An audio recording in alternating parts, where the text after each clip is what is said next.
Excretion, control, coordination. तो बात करेंगे न्यूट्रिशन प्लांट एंड एनिमल के अंदर, respiration, utilization of these nutrients gain कर रहा है और उनको गेन ये हम प्रोवाइड करेंगे C6। वही रात के टाइम पर यही जो फूड उन्होंने डेवलप किया है उसको वो अंदर फूड जो कि एक ऑर्गेनिक मटेरियल है, complex material. Hello students, welcome back in my class. आज हम लोग एक और नया चैप्टर स्टार्ट करने वाले हैं जो कि है लाइफ प्रोसेस। जैसा कि आप सभी लोगों को पता है कि कोई भी ऐसा एक सब्सटेंस जो मूवमेंट करता है, न्यूट्रिशन को लेता है, उसका रेस्पिरेशन होता है या फिर ट्रांसपोर्टेशन एंड एक्सक्रीशन प्रोसेस को शो करता है, वो सभी लिविंग ऑब्जेक्ट्स हैं। और जो भी सब्सटेंस ऐसी प्रॉपर्टी को शो नहीं कर पाते हैं उन्हें हम लोग नॉन लिविंग सब्सटेंस कह देते हैं। क्योंकि हम लोगों ने यहाँ पर बात की है लिविंग सब्सटेंस की, तो वो लिविंग सब्सटेंस जिन प्रॉपर्टी को शो कर रहे हैं उन प्रॉपर्टी से उन्हें क्या फायदा हो रहा है और वो किस तरीके से इन प्रोसेस को कंप्लीट कर रहे हैं, उस सब के बारे में हम लोग इस चैप्टर के अंदर बात करने वाले हैं। यहाँ पर हम लोग बात करेंगे कि हमारे पास कितने टाइप की प्रोसेस हैं जो लाइफ प्रोसेस के अंदर पार्टिसिपेट करती हैं। लाइफ प्रोसेस क्यों जरूरी है, लाइफ प्रोसेस क्या होता है? Submission of nutrition, respiration, transportation, excretion, control, coordination, reproduction, ये सारे हमारे कुछ प्रोसेस हैं जो लाइफ प्रोसेस के अंदर पार्टिसिपेट करते हैं, जिससे हर एक लिविंग ऑर्गेनिज्म को गो थ्रू होना पड़ता है। तो ये हमारे जो प्रोसेस है इन्हें ही हम लोग इस चैप्टर के अंदर स्टडी करेंगे, जहां पर हम लोग बात करेंगे न्यूट्रिशन प्लांट एंड एनिमल के अंदर, रेस्पिरेशन प्लांट एंड एनिमल के अंदर, सेम ट्रांसपोर्टेशन एंड एक्सक्रिएशन। तो आज हम लोग सबसे पहले बात करने वाले हैं न्यूट्रिशन इन प्लांट्स। सबसे पहले हम लोग बात कर लेते हैं न्यूट्रिशन की। तो यहाँ पर इसकी डेफिनेशन को देख लेते हैं। It is a process of intake of nutrient by an organism as well as the utilization of these nutrient by the organism. यानी कि हम लोग कह सकते हैं कि कोई भी एक ऑर्गेनिज्म किस तरीके से न्यूट्रिएंट को गेन कर रहा है और उनको गेन करने के बाद वो अपनी बॉडी के अंदर किस तरीके से उनको यूज कर रहा है अपनी बॉडी की ग्रोथ के लिए, अपनी फिजिकल एक्टिविटीज के लिए। तो ये सारी चीजें जो होंगी उसे हम लोग बोल देंगे न्यूट्रिशन। तो यहाँ पर हम लोगों ने एक वर्ड यूज किया है न्यूट्रिएंट। तो अब हम लोग बात कर लेते हैं कि न्यूट्रिएंट क्या है। न्यूट्रिएंट की A nutrient can be defined as a substance which an organism obtain from its surrounding and use it as a source of energy। हम लोग कह सकते हैं कि हमारे आसपास की सराउंडिंग में कुछ सब्सटेंस ऐसे हैं जिनको अगर हम लोग इनहेल करते हैं, यानी कि उनको हम लोग अपने फूड में यूज करते हैं, तो उससे हमें कुछ एनर्जी प्रोवाइड होती है। और हर एक न्यूट्रिएंट की रेंज अलग अलग है एनर्जी को देने के लिए। यानी कि हर एक न्यूट्रिएंट हमारी बॉडी के अंदर सेम फंक्शन नहीं करता है, उन सभी के फंक्शन भी डिफरेंट होते हैं। तो पहले बात कर लेते हैं कि क्या फंक्शंस हैं उन न्यूट्रिएंट के। न्यूट्रिएंट्स की बात करें तो कार्बोहाइड्रेट एंड फैट, ये दो न्यूट्रिएंट ऐसे हैं जो हमारी बॉडी के अंदर फिजिकल एक्टिविटी को कंसीडर करते हैं। यानी कि हमारी बॉडी के अंदर जो भी फिजिकल एक्टिविटीज होती हैं उनको सही तरीके से प्रॉपर ढंग से करवाने का काम जो करता है वो है हमारे कार्बोहाइड्रेट एंड फैट। नेक्स्ट बात कर लेते हैं हम लोग विटामिन की। आप लोगों ने ये बहुत बार सुना होगा कि विटामिन सप्लीमेंट जो होते हैं वो हम लोग हमारी बॉडी में बाहर से इनहेल करते हैं। इससे आप लोगों को ये पता होना चाहिए कि विटामिन आपकी बॉडी के अंदर प्रोड्यूस नहीं होते हैं, इन्हें हम लोग एज अ सप्लीमेंट सब्सटेंस की फॉर्म में, कभी कभी मेडिसिन की फॉर्म में अपनी बॉडी के बाहर से इनहेल करते हैं, क्योंकि ये हमारी बॉडी के अंदर नहीं बनते हैं।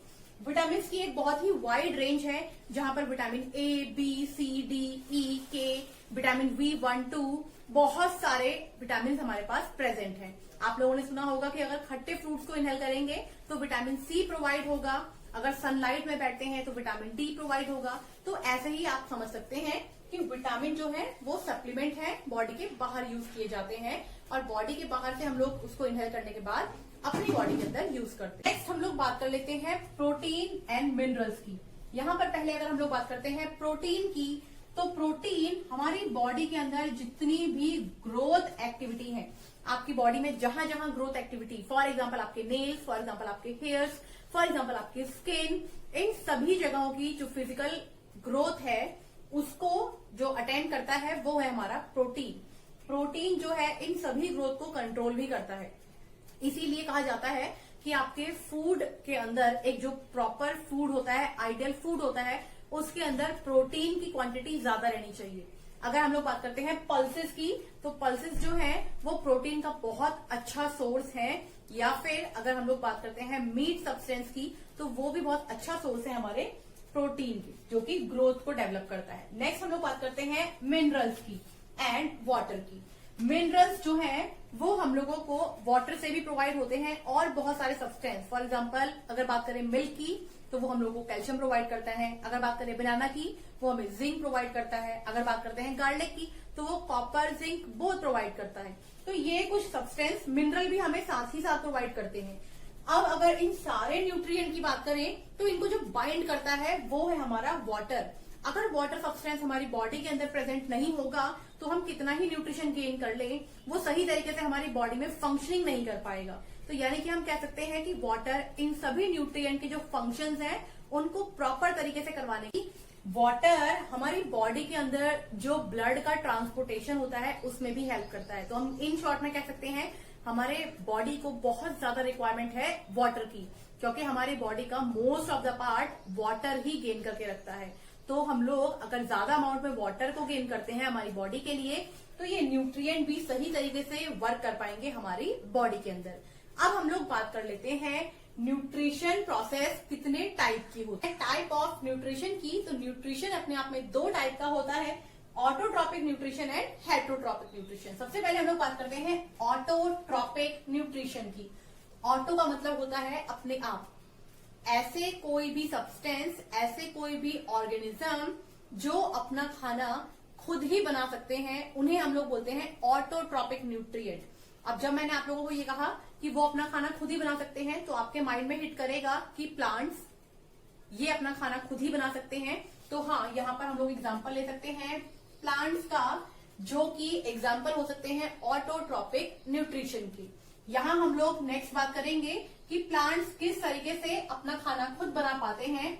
वहां पर हम लोग बात करेंगे फोटोसिंथेसिस प्रोसेस की। इसके बारे में हम लोग इस वीडियो में लेटर बात करेंगे।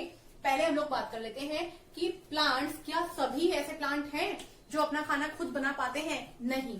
अगर हम लोग बात करते हैं ऑटोट्रॉपिक, तो जितने भी लिविंग ग्रीन प्लांट्स हैं उन सभी को हम लोग ऑटोट्रॉपिक के अंदर कंसीडर कर सकते हैं। लेकिन जितने भी नॉन ग्रीन प्लांट्स हैं उनको हम लोग नहीं कह सकते हैं कि वो ऑटोट्रॉपिक न्यूट्रिशन को शो करते हैं।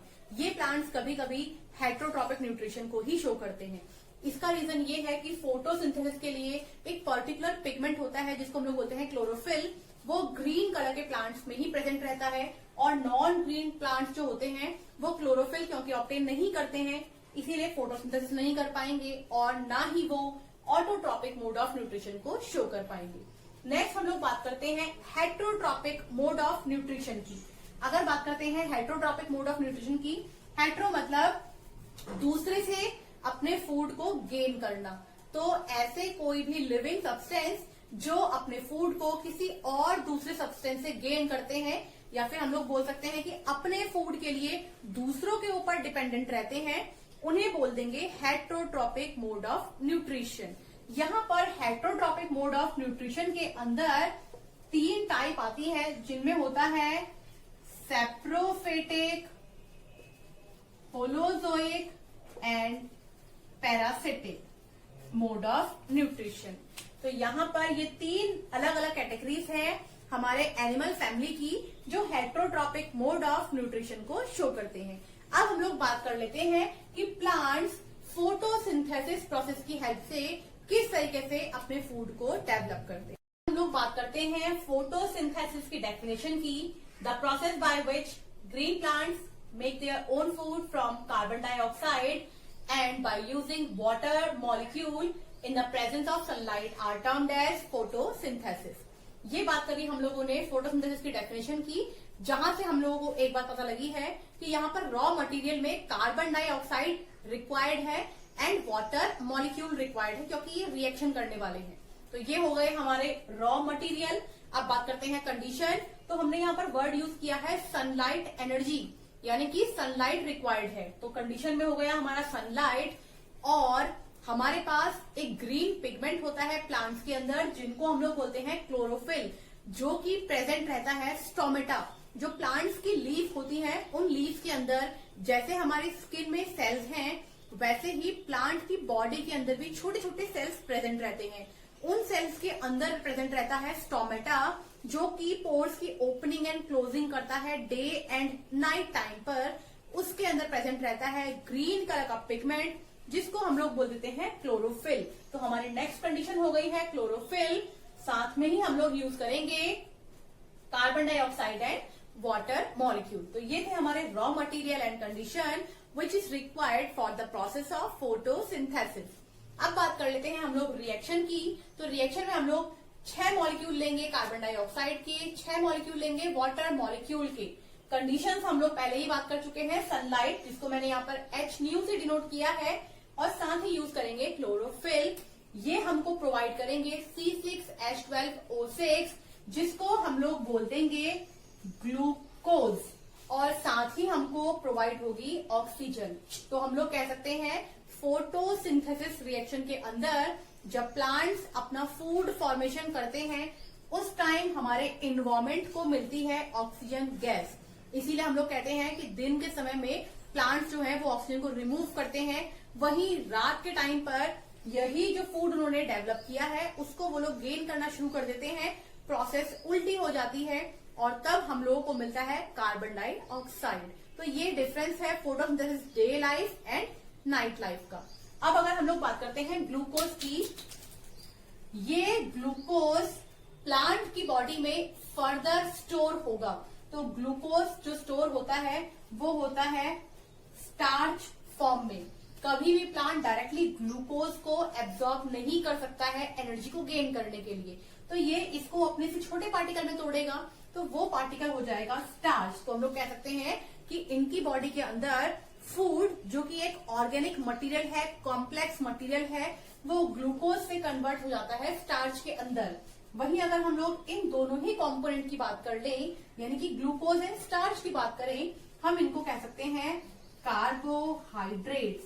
तो इन शॉर्ट में फिजिकल एक्टिविटीज जो कि हम लोगों ने बात की थी, कार्बोहाइड्रेट फिजिकल एक्टिविटी को रेफर करता है। तो फिजिकल एक्टिविटीज प्लांट्स की जो कंप्लीट होती हैं वो होती है formation of glucose and starch की वजह से। ये आज हम लोगों ने बात की है न्यूट्रिशन इन प्लांट के बारे में। नेक्स्ट वीडियो में हम लोग बात करेंगे न्यूट्रिशन इन एनिमल के बारे में। आज के लिए इतना ही, थैंक यू।